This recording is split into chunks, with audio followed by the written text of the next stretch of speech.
Aku tidak pernah mengira akan kembali sendiri pada usia 60 tahun. Jelas, aku juga tidak mengira akan kembali berkencan di usiaku. Saat remaja, aku anak yang pemalu, tidak populer, dan sangat canggung dalam bergaul. Sekarang, aku punya segudang pengalaman hidup dan pemalu, tidak populer, serta canggung dalam bergaul. Di usiaku ini, aku sulit bertemu pria lajang. Kesempatan berkencan amat jarang datang, sehingga apabila saat itu tiba, aku mencoba membuatnya menjadi acara yang istimewa. Pada kencan terakhir, aku mengenakan pakaian rapi, merias wajah, dan mengenakan cukup banyak parfum, seolah aku adalah sekuntum bunga mekar di kebun. Kencanku tertidur dan mendengkur saat makan malam. Mungkin tidak masalah, asalkan kami tidak sedang berada di restoran. Aku menyelesaikan makanan penutupku, lalu membangunkannya. Menggunakan garpu, dia memungut giginya dan meninggalkan tip 50 sen untuk pelayan. Kuputuskan untuk tidak akan berkencan lagi selamanya. Putraku Shane sangat besar perhatiannya terhadapku. Dia ingin aku bahagia sekaligus ketakutan bahwa apabila aku tidak menikah lagi, dia akan terjebak denganku. Shane pun mengatur agar aku bertemu dengan George, tetangganya, yang membutuhkan bantuan menulis memoir. Aku sering membantu menulis memoir. Kurasa, penting bagi orang-orang seusia kami untuk meninggalkan catatan mengenai diri dan sejarah keluarga. Setelah wafat, cerita semacam ini mati bersama kita dan hilang selamanya. Ada kalanya menulis cerita mengenai hidup kita sendiri terasa seperti tugas besar dan banyak orang membutuhkan bantuan untuk memulainya. Aku pun setuju menemui George di restoran dekat rumah. Kubawa sebuah ballpoint dan buku catatan untuk menuliskan kenangannya. Merasa sekadar sedang membantu tetangga Shane, kukenakan baju rapi biasa tanpa repot-repot memaksakan diriku masuk ke baju dalam ketat tak nyaman yang mendorong perutku melesak ke ginjal agar tampak 5 kilogram lebih ramping. Kupulas sedikit riasan ke wajahku dan kupakai lipstik yang dijamin tidak akan melebar ke garis bibirku. George bertubuh pendek dan gempal. Seperti banyak pria seusianya, dia botak, tetapi punya kumis putih yang lucu. Aku lebih tinggi sekitar 5 cm dari George, dan dia sama sekali bukan tipeku. Tapi tidak masalah karena pertemuan itu bukan kencan sungguhan. Aku hanya membantunya memulai menulis cerita hidupnya. George mengenakan kemeja terjelek yang pernah kulihat. Warnanya kuning berhias bunga-bunga coklat kecil. Lebih buruk lagi kancingnya berada di sisi yang salah, sehingga dia kelihatan sedang mengenakan kemeja wanita. Berhubung aku tidak menganggap kami sedang berkencan, apa yang dia kenakan tidaklah penting. Setelah memperkenalkan diri, ku keluarkan buku catatanku dan mulai kuajukan beberapa pertanyaan. Di mana dia lahir? Di mana dia bersekolah? Apakah dia punya saudara kandung? Pekerjaan apa saja yang pernah dia lakukan? Sembari dengan cermat mencatat setiap jawaban. Dalam beberapa menit saja, aku sudah tahu nama anjingnya, nama guru di kelas 3, dan makanan penutup kesukaannya adalah kue coklat. Dia telah 7 tahun menduda, memiliki 2 anak lelaki yang telah dewasa, dan 4 cucu. Hobinya adalah merakit kapal, dan baru 5 tahun sebelumnya, dia pensiun dari kantor pos. Lihat, mudah, bukan?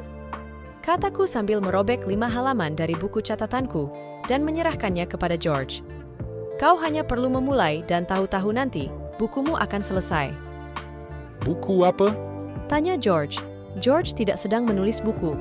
Anakkulah yang mengarang alasan itu untuk memperkenalkan kami. Aku baru saja menghabiskan 15 menit menginterogasi George dan menuliskan jawaban-jawaban dari pertanyaanku. Sekarang, dia yakin aku gila. Tetapi setelah kujelaskan apa yang dilakukan Shane, kami berdua tertawa. George adalah tipe orang yang tertawa, dengan seluruh wajahnya, mata birunya berkilauan, dan garis-garis di sekitar matanya menebal. Garis dan kerut di wajah seseorang menambah karakternya. Tawanya juga terdengar menyenangkan, bukan tawa sopan yang dibuat-buat, melainkan tawa yang akan memancing orang lain untuk turut tergelak. Aku perlu menjelaskan sesuatu tentang kemeja ini, kata George. Cucu perempuanku yang berusia 12 tahun bercita-cita menjadi perancang mode terkenal. Aku membelikannya mesin jahit dan untuk menyatakan rasa terima kasihnya, dia membuatkanku kemeja ini untuk kukenakan saat berkencan. Aku harus mengenakannya. Aku tidak mau melukai perasaannya. Sempat terpikir olehku untuk menaruh baju lain di mobil dan berganti pakaian di tempat parkir sebelum masuk, tetapi rasanya itu tidak jujur. Kalau cucuku bertanya apakah aku mengenakan kemeja ini saat berkencan, aku ingin menjawab ya, dan bahwa kemejanya bagus sekali. Aku tak sanggup berbohong kepadanya. Pada detik itu, aku merasa amat menyukai George, sampai-sampai air mataku mengambang. Sampaikan pada cucumu bahwa pasangan kencanmu sangat menyukainya, dan semoga dia beruntung dalam kariernya, dan dia sudah punya permulaan yang baik, kataku. Sampaikan kepadanya bahwa menurutku, dia bisa membuat pakaian untuk seorang pangeran. Aku ingin mengatakan pada George bahwa saat ini dia nampak seperti seorang pangeran, tetapi aku khawatir kata-kata itu akan terdengar konyol dan membuatnya malu. Terima kasih. Ucap George dan dia meremas tanganku. Aku tahu kau pasti mengerti. Anakmu mengatakan kau ini tidak ada duanya. Pipiku memerah. Sudah bertahun-tahun aku tidak merasakannya, tetapi jelas wajahku merona. Hatiku juga berdegup lebih kencang. Kuharap penyebabnya adalah George yang menggenggam tanganku dan bukan serangan jantung. Kuputuskan aku tidak peduli bahwa George pendek dan botak. Dia adalah pria dengan hati yang baik dan punya integritas. Dia bersedia mempermalukan dirinya dengan mengenakan kemeja norak pada kencan pertamanya untuk menjaga perasaan cucu perempuannya. Kalau kau mengajakku untuk berkencan kedua kalinya, aku berjanji tidak akan mewawancaraimu dan mengajukan lusinan pertanyaan. Aku tersenyum lebar, yang kuharap terlihat menggoda. Aku juga berharap dia percaya gigiku adalah milikku tulen.